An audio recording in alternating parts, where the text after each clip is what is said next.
was cold-blooded, it was planned, it was an execution. I just sat in the back of the ambulance and just cried and thought, this is pointless. I'm not guilty of these charges. My husband's in it. They believed that the police were out to get them, and they decided then and there that it was going to be 2 for 1.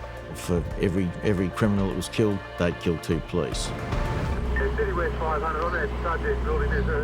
Melbourne in the 1980s for a detective was probably the most volatile it's ever been. If I look back, it was almost like a Western movie where you'd shoot first and ask questions later. That was the behaviour of the police back then, because they were quite often confronted with very, very violent men. The vast majority of criminals still had a begrudging respect for the police. But with some of the armed robbery crews, they felt that they were in a competition with another gang, and that gang was the armed robbery squad. There'd been bombings of police, there'd been shootings of police. Police felt they were in some ways under attack. There's been a second explosion. Units, stay away from the area. These groups would case banks, sometimes have inside information, and they would hit them with military precision. In the case of the armed robbery crew known as the Flemington crew, 2 of their associates had been killed by police. The police were told at that point that the Flemington crew had started to suggest that they'd been targeted and that they were going to fight back. It was then they learned of what was called the 2 for 1. You take one of our people, we'll take 2 of you. It was in this brooding and volatile atmosphere that the seeds were sown for one of the most tragic incidents ever to befall the Victoria Police. To try and combat the spate of increasingly violent crimes, Victoria Police's armed robbery squad began to focus their attention on key figures in Melbourne's underworld. The armed robbery squad had been targeting a number of criminals. They went out on the 11th of October to make an arrest on a fellow called Graham Jensen. And that really started a bleak period in Victoria's history. Graham Jensen was a charismatic and violent criminal. Jensen was wanted in relation to the attempted murder of a security guard. They followed him to an area in Narre Warren and they more or less bungled the arrest. As a career criminal, he was wanted for many things, but the arrest that day at Narre Warren was for something he didn't do. Police chasing him, fired at the car, fired through the back windscreen and hit him in the head, killing him instantly. To Melbourne's armed robbers, the death of Graham Jensen was viewed as nothing less than an execution by the robbery squad detectives. Their threat to avenge the death of one of their own by killing 2 police was about to become very real. Graham Jensen was very close to Victor Pearce, who was the main organiser for the Flemington crew.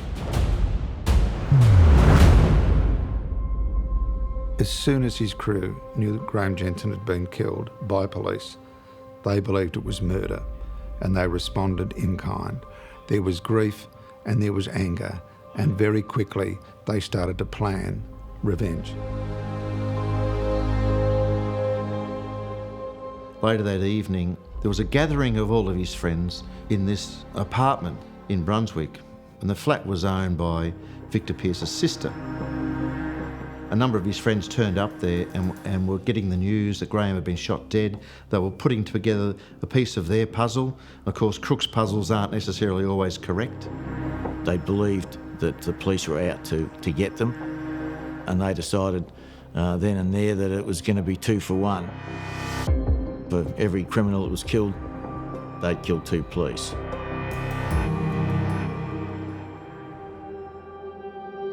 Stephen Tynan and Damian Eyre were 2 relatively junior police officers serving with the Victoria Police. Tynan was 22 and had joined the force 3 years earlier. Constable Damian, Eyre. 20-year-old Damian Eyre came from a police family and had served for less than 12 months. Damian grew up wanting to be a policeman. Nothing else. Wanted to join the police force. Spent most of his kid days at the police station, belting on the old Olivetti typewriters. Got a collection of police journals and was just crazy about wanting to be a policeman. Steve really enjoyed his job. I think helping people, working with the community. I said to him, well, as long as you have compassion, Steve, you'll be right. And he did. He was very compassionate.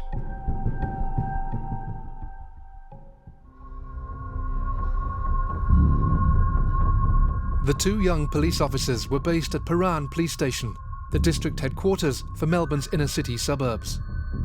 That October evening, they were assigned the call sign Paran 311. Their divisional van pulled out of Paran Police Station car park at 11:10 that night. Graham Jensen had been dead for less than 8 hours. It was a typical sort of night shift for two young coppers in an inner city beat. They went to a noisy party, an alarm, someone complaining about being beaten up by their husband. Those sort of jobs went through the night, and then they got to the 9th case of the night. It was a quiet night, and then a call came in that there's an abandoned car in Walsh Street with the doors open. Walsh Street is a small street in an affluent area of Melbourne. I got on the radio and called for any unit available. Brand 311. Brand 311, if you can slip down to Walsh Street in South Eyre. The closest police that could take the call was a Paran unit, manned by Tynan and Damian Eyre. There's a white Holden sedan, not knowing what the rego is. Got the lights on and the smashed windows in the middle of the road. Yeah, transfer 11 received that, 26483. Roger. Constables Tynan and Eyre arrived in Walsh Street and parked their van behind the abandoned car. I don't know how long the interval was, but sometime later there was calls coming through that shots were fired in Walsh Street. South Melbourne 150, I sent Brand 311 down to Walsh Street. There's a car, a white Holden sedan, parked in the middle of the road with the lights on and smashed windows. Since then I've had about 3 or 4 cars come down saying that they've heard shots fired in that street, and I can't get Brand 311 at this stage. When the calls came through from the public about shots fired, I immediately was concerned, and I kept calling Brand 311 and anybody else in the area to check out their welfare.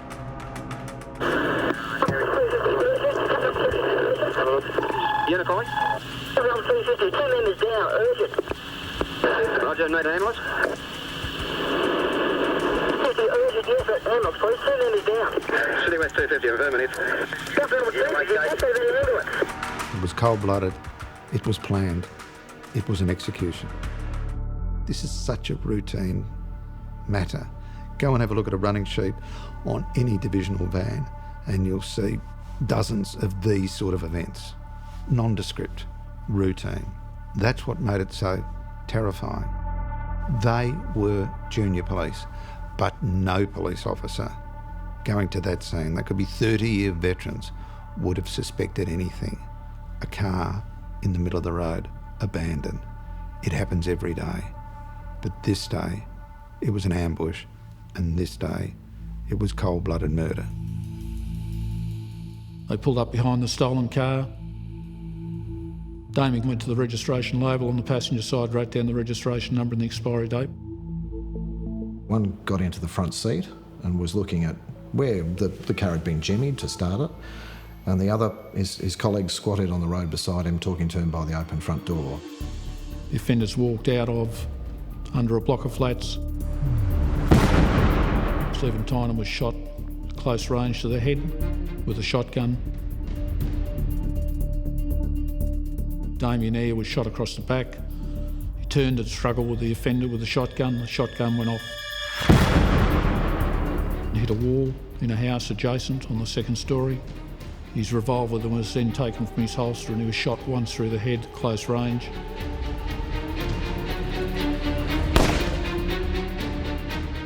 And when he fell to the ground, he was shot through the back and side that perforated his heart.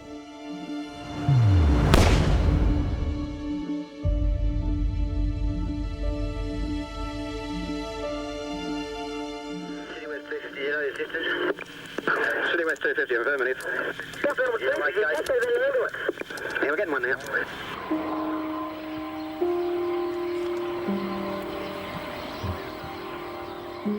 When we first arrived, there were a number of police units already on scene. We were the first ambulance crew to arrive and followed shortly after by an intensive care ambulance.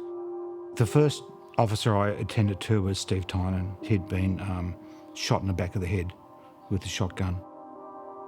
The second officer, Damian, had been shot in the back with a shotgun from some distance.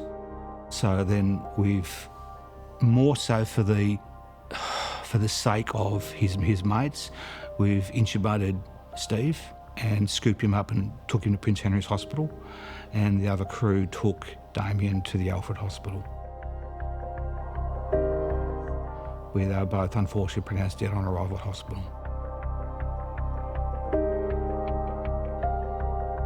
This case really affected, really upset, really hurt, because it was two of our mates. We may not have known them personally, but they were comrades in uniform. I just sat in the back of the ambulance and just cried and thought, this is pointless.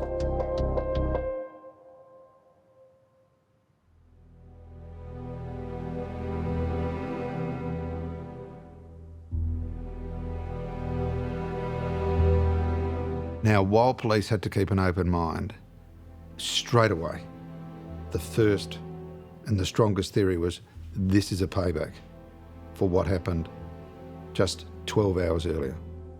As detectives mobilised and began the daunting task of investigating the murders of two of their own, it was immediately apparent that they faced a challenging case. Unfortunately, when you go to crime scenes, particularly from a homicide point of view, invariably a lot of those scenes have been contaminated. They're not protected the way you would like to. The scene for Walsh Street was one of disarray, disorganised, and it hadn't been protected the way in which we wanted it to be. We'd had bodies moved and the crime scene contaminated by probably emotions overriding judgment, which was probably humanly understandable, but from an investigator's point of view, very troublesome for us to try and reconstruct what had actually taken place. Meanwhile, other officers were sent to carry out a much more difficult task. I remember just standing still in front of the TV because I heard about this police shooting, and then going to bed after that. And then the next morning, hearing a knock, I looked out and saw two police. So, that was them coming to tell me about it. Yeah, it was about, probably 4:30 in the morning, a bit after. There was a knock on the door, and immediately something wrong. They told me that there'd been a shooting and said that he and Steve Tynan were dead. So we jumped in the police car and went to Melbourne.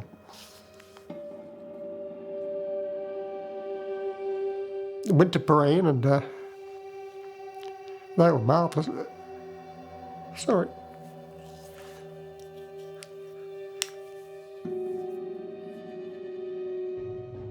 I think it was a couple of days later that I just decided I have to say the words because I've got to acknowledge it. I knew I just had to acknowledge it.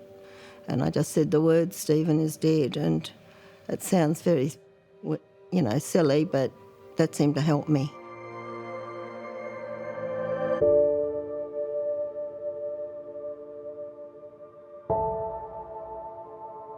As the task force, now named Eyre, in memory of the fallen officers, began to assemble, they were well aware of the pressures they were under.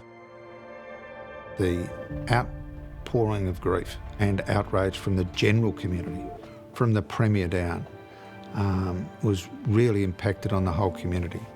And within the police force, there was anger and there was a line in the sand. You cannot do this. We need to find these people. When police are killed, the public would be quite right to think that the police would react with all guns blazing, so to speak. They would pull out every stop to make sure that they caught the culprits. With the Walsh Street killing, it was probably a little bit different. Police command took the approach that they didn't want the police reaction to Walsh Street to be seen by the public as anything over and above what they would do if it was two ordinary members of the public. Setting up the task force was a frustrating period. I was the homicide squad at that stage. It wasn't until 10 days afterward that we were actually given any resources whatsoever. They didn't have computers, they didn't have analysts. So all these information reports were coming in, all this intelligence was coming in, all these police wanted to help, but there was really no way of marshalling the intelligence. Despite these challenges, the task force was making progress, and to the detectives, the same names were being mentioned, names they were well aware of. The notorious bank robbers known as the Flemington Crew.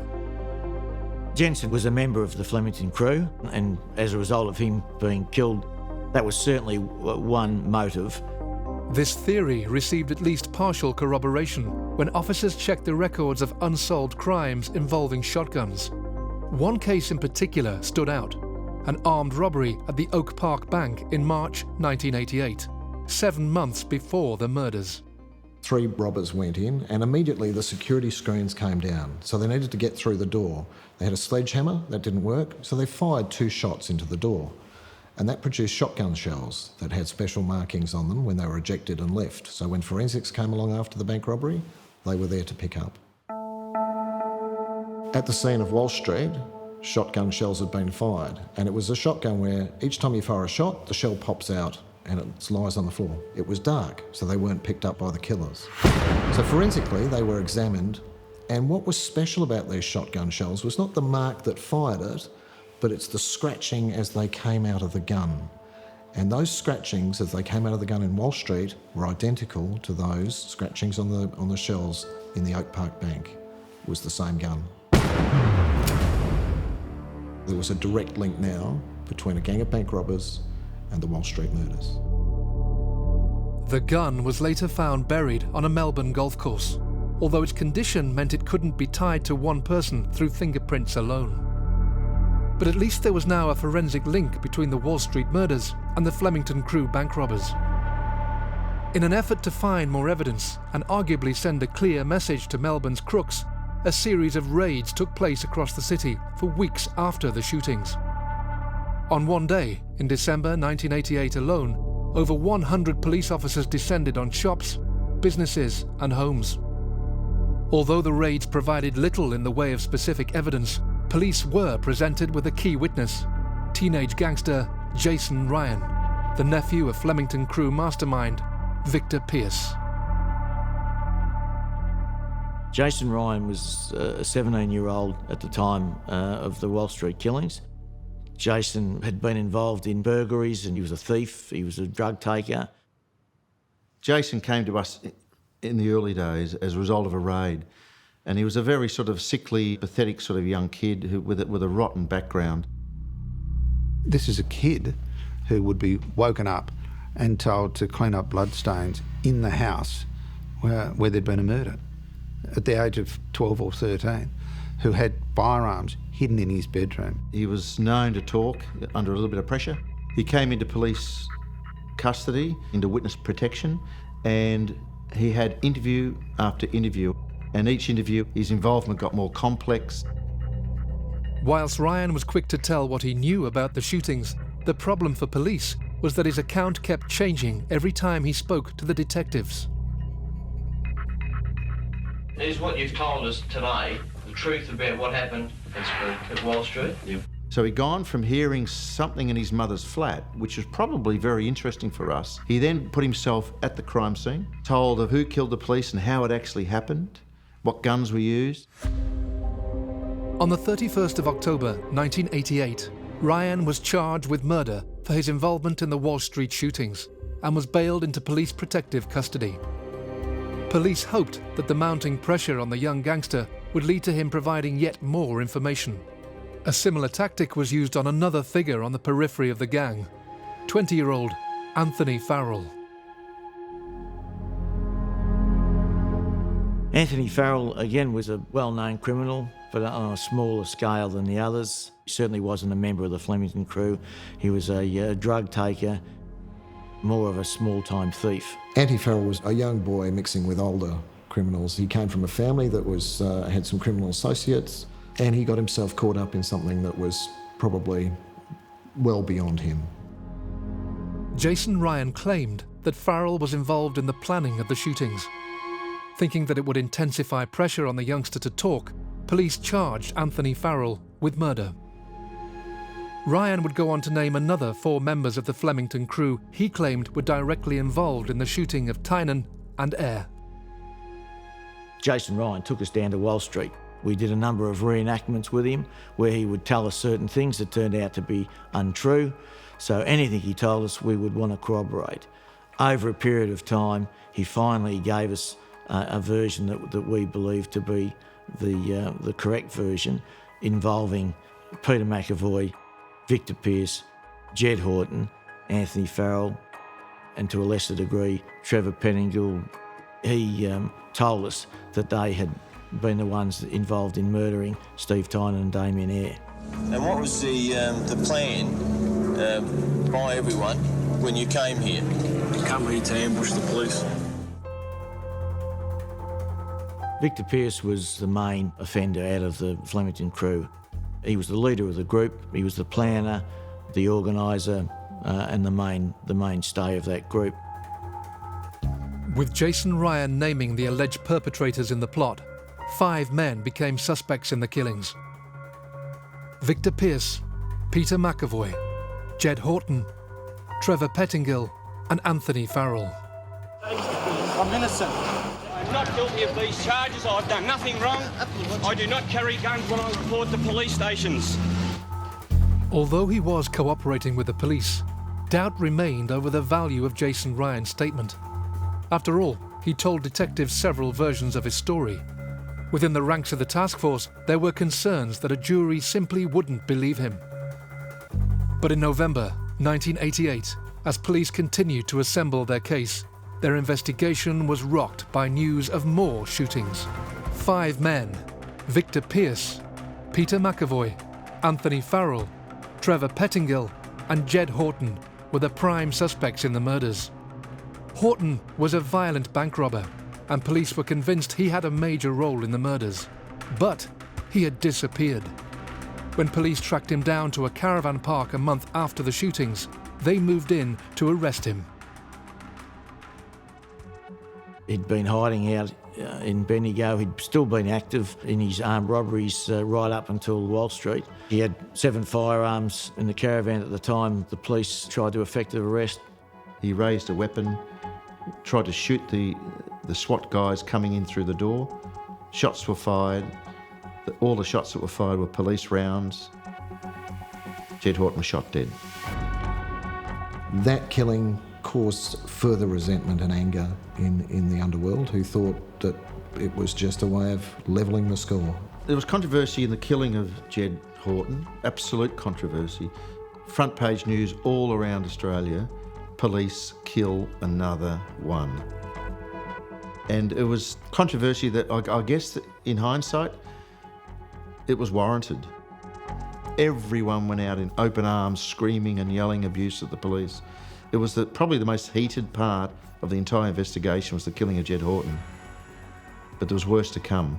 There was one more shooting, and that was Gary Abdallah. Gary Abdallah was a known associate of the Flemington crew, a convicted car thief who police believed had also been involved in bank robberies. In his statement, Jason Ryan had implicated Abdallah, claiming the 24-year-old father of one actually provided the getaway vehicle on the night of the shootings. We believed that he had critical information that could certainly involve Victor Pearce, Peter McAvoy, Jed Horton in particular.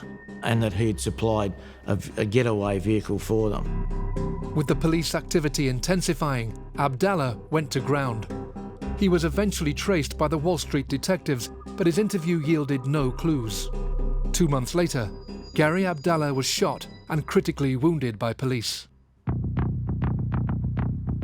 He was arrested by police not connected with the Wall Street Task Force. He was taken back to his flat.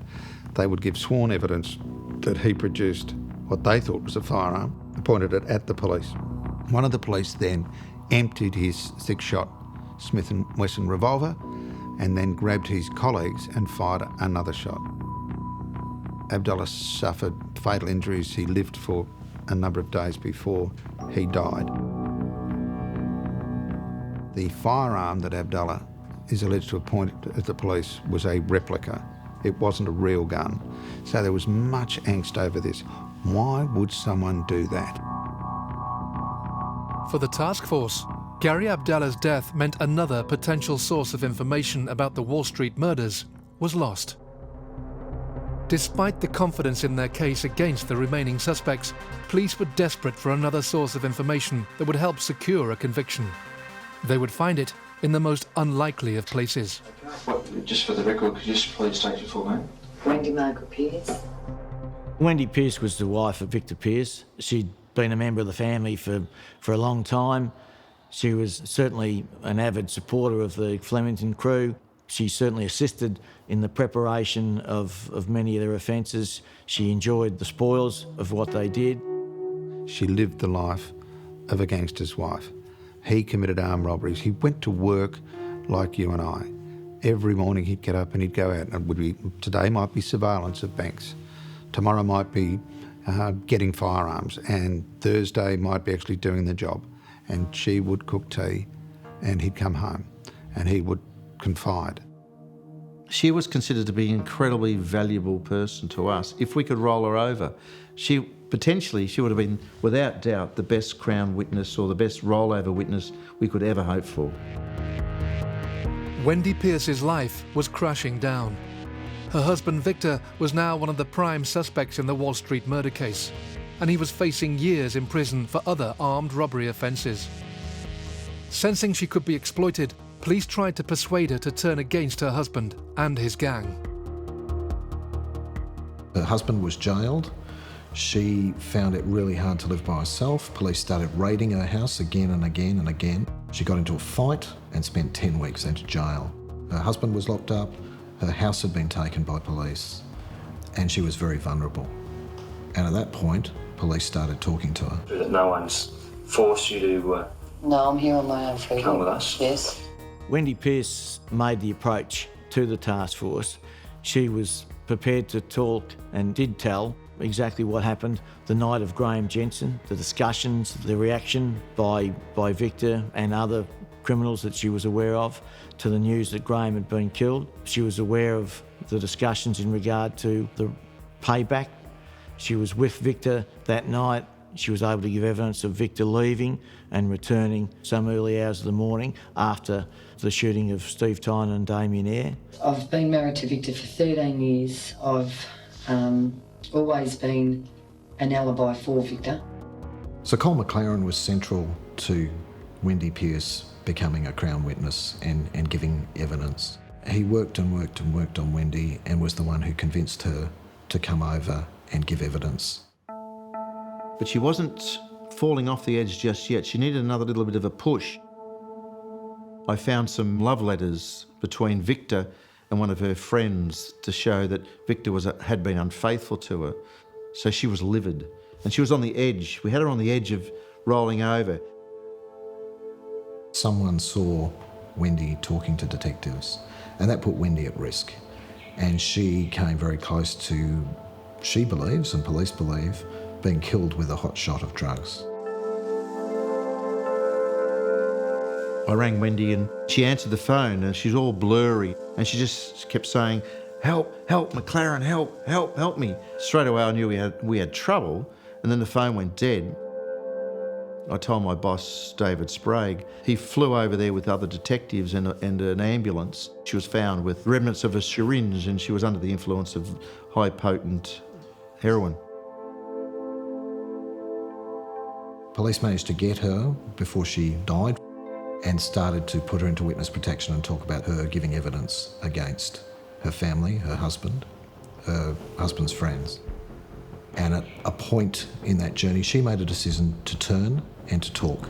Finally, she made a statement of 31 pages where she actually identified Victor as the main perpetrator of Walsh Street. She became the star witness. I made that statement because I was scared, because if I didn't, Victor would kill me. He would have killed me.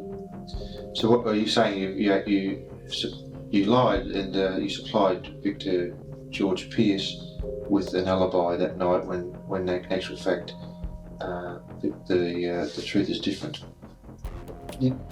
She told this vivid story about how her husband, how Victor, had said he was going to kill 2 cops because of Jensen.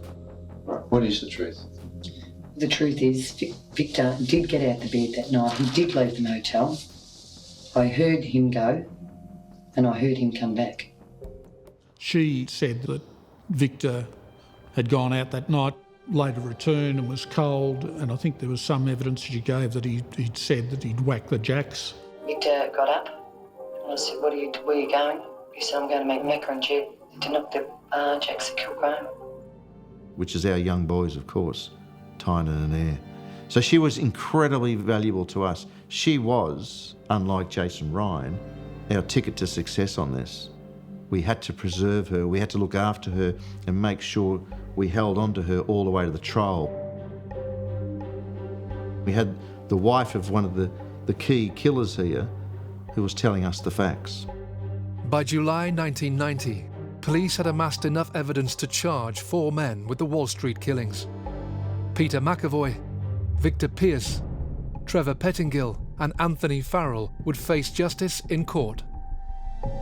Confident that in Wendy Pearce the task force had a witness that would make for a cast-iron case, the police began preparing for the trial in Melbourne's Supreme Court. Little did they know that the day before the trial, their case would come crashing down. We had a good, strong prosecution case, but you can never tell until the trial exactly what's going to happen. So we never got ahead of ourselves. The case largely relied on evidence from 2 key individuals who had given statements to the police. The first, Jason Ryan, was a young gangster who told police various versions of what he thought happened on the night of the killings. He had initially been charged with murder, but those charges were withdrawn 10 weeks before the committal hearing. There was a real concern within the task force about how the young criminal would be viewed by a jury. The second crucial witness was Wendy Pearce, the wife of Victor Pearce, the man police believed was the leader of the gang responsible for the killings. When Wendy first started talking to police, before she really spilled the beans, police worked deliberately to butter her up, to be nice to her. They gave her nice hotels, they looked after her, they treated her, spoiled her a bit. They went on boat trips, yacht trips out on the bay. It was a really nice life. Wendy liked it. She actually became very affectionate with at least one of the police. And she felt like very special. But ultimately, with witness protection in those days, it's not Acapulco where you end up. It's public housing in a pretty dreary sort of life. And I don't think Wendy was really looking forward to being yesterday's flavour of the month. Meanwhile, Victor and the family, through third parties, were just getting to her all the time saying, it's okay, you can come back. She wasn't under constant surveillance, she wasn't under constant care by the police. The police gave her far too much latitude. So she was able to make calls, she was able to go visiting people, have people visit her. She gave evidence at the committal and she starred. She went straight through it. She stuck to her story. The police were really confident. And then comes the pre-trial argument. She gets up and says it's all a lie. Victor didn't do it.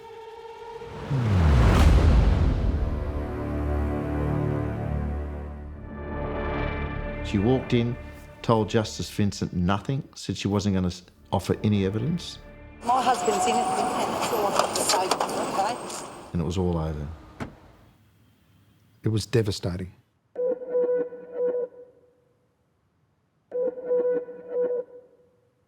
Wendy Pearce had spent 18 months in witness protection at a cost of around $2 million. Now, her statements were worthless. There was a strong move to put her in the box and make her a hostile witness. The prosecutor refused to do it, so she didn't give evidence.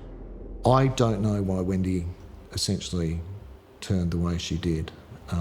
I suspect someone got a message to her from her husband saying that she'd been forgiven, and she accepted that. And certainly after the case, they got back together. So she trusted her instinct and she got away with it. Whatever the reason for Wendy Pearce's change of heart, the Crown's case was fatally compromised. Without Wendy Pearce, we had nothing but a lying, conniving Jason Ryan. Without her testimony, and with Jason Ryan's evidence being found to be at least flawed, the case was wounded. All that work, 2.5 years of absolute solid work, down the drain because we mishandled the most important witness we could have ever hoped for. It was without doubt the worst day of my police career. Despite the damning U-turn, police and prosecutors had little option other than to proceed with the case. In a trial that lasted 7 weeks, it was clear that for the Crown at least, it had started to go wrong even before the jury was sworn in. The prosecution case was holed below the waterline. From then on, it became frantic to bail and bail to try and keep afloat. The police hopes lay with Jason Ryan as a witness. But the great problem was here with him was, which story did you believe? The first, the second, the third? And I think it was summed up in one beautiful exchange in court where he was asked whether his name was Jason Ryan, and he had to admit it wasn't. His real name's Jason Brooks. The lies just built on the lies that built on the lies. The four accused, Victor Pearce, Peter McAvoy, Trevor Pettingill and Anthony Farrell, opted to give unsworn evidence. They would be asked questions by their own legal team, but wouldn't face cross-examination. Predictably, they all denied any involvement in the killings. On the morning of the 26th of March 1991, the jury reached a verdict. The jury deliberated for about 6 days before returning their verdicts. They found each of the four not guilty of the murders of Tynan and Eyre. I'm on top of the world, on your love.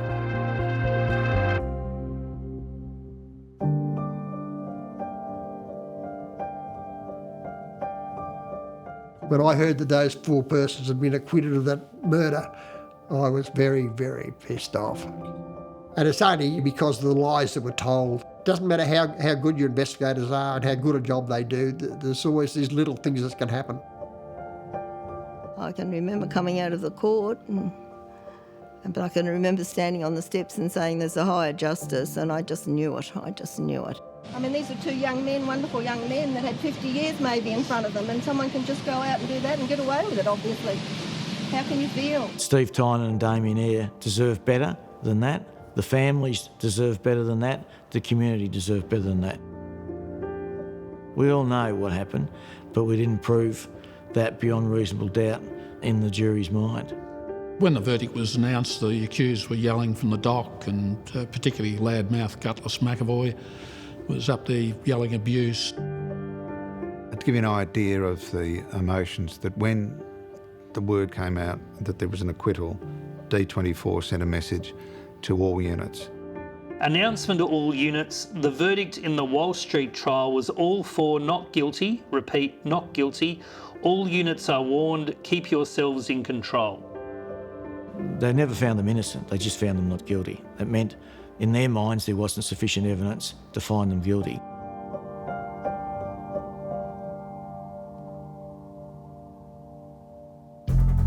In December 1992, Wendy Pearce was found guilty of perjury after backtracking on her statement. She was sentenced to 18 months in prison. The only great pleasure I had was actually doing the brief of evidence against her for perjury and having her convicted of probably the worst case of perjury in the state of Victoria. In July 1993, just over 2 years after the end of the Wall Street trial, 5 Victoria police officers were charged with murdering Graham Jensen. only one of those cases made it to trial. The officer was found not guilty after the jury deliberated for just 20 minutes. But for another character in the Wall Street story, fate had a different outcome in store.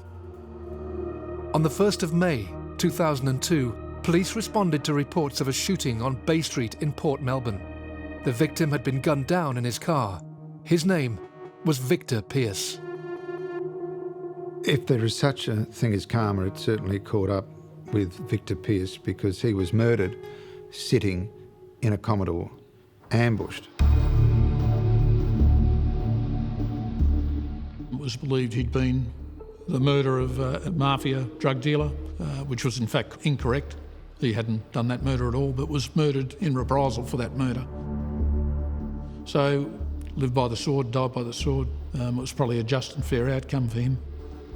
Following Pearce's death, his wife Wendy made a startling admission to journalist John Sylvester, where she once again changed her story. In 2005, she claimed that her husband Victor had been involved in the murders. She said Victor Pearce was the organiser, and she implicated the others who'd been acquitted as the co-offenders. Wendy Pearce alleged the Wall Street killers were her husband Victor, Peter McAvoy, and Jed Horton, who was later shot by the police. She also claimed Gary Abdallah was the person who stole the car that was abandoned in Wall Street. Of course, her allegations remain just that. Peter McAvoy lives in New South Wales, and his not guilty verdict stands. For the families of the fallen officers, Wendy Pearce's allegations were of little comfort. They still feel only a coroner's inquest would satisfy their need for answers. There's nothing on the government records to say how they were killed because there's been no inquest. So there's nothing there. There's just 2 members of the police force shot dead in Wall Street. And I know who done it. And I want an answer. "30 years after the murders of Stephen Tynan and Damian Eyre, the shots fired on Wall Street in October 1988 still echo throughout the entire police force. I think the names Tynan and Eyre to Victorian policemen mean it could be me. Wall Street is a stain on the history of the Victoria Police. Not only was it a reprehensible ambush of 2 police, but ultimately there was no conviction, so 4 people got away with murder. Wall Street was one of the worst crimes Australia's ever had, no doubt. It was also probably one that left more scars internally than externally. The criminal world just marched on, got over it. Within the police department, we still have scars, we still have wounds that still fester. Sadly, this story is always remembered about the squabbles between the armed robbery squad and the underworld. And that's not right. It should be all about the loss of 2 young boys, the loss of innocence, the loss of Constables Stephen Tynan and Damian Eyre. Let's spare a thought for them.